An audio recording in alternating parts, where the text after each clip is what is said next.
In June, I read 9 books, and I'm going to recommend them to you using a yes, no, or maybe, and also giving you an oddly specific prompt. The first book I read in June was No Ordinary Love by Maya Ariel, and I say yes if you have gone through a bad breakup, even a divorce, and that you want to feel a connection to a character who is struggling with finding love after that. Next book I read is Just Our Luck by Denise Williams, and I say maybe if you are willing to go into super fast, starting off with some really good spice, and then kind of pulling back into finally getting to know that person before you move on to a relationship with them. This book I read was Free to Love by Kennedy Ryan. This was actually a novella that she released on Juneteenth.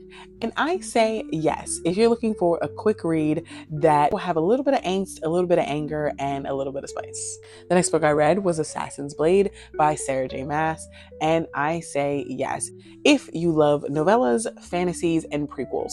The next book I read was The First Time Caller by B.K. Borison. And I say maybe if You've Got Mail and Sleepless in Seattle were kind of your favorite movies and you vibe with the whole I'll be your best friend until I'm your boo thing.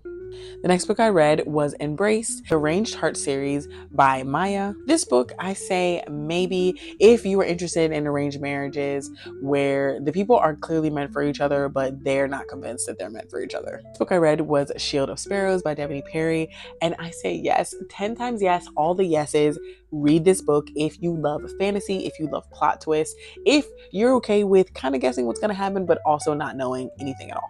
The next book I read was Atomic Habits by James Clear. And yes, read this book if you just want to have better habits in your life. The last book I read was Shadows and Whispers by Casey Mills. And I say yes, 10 times yes, you have to read this book, especially if you like arranged marriages where the guy is head over heels for the girl.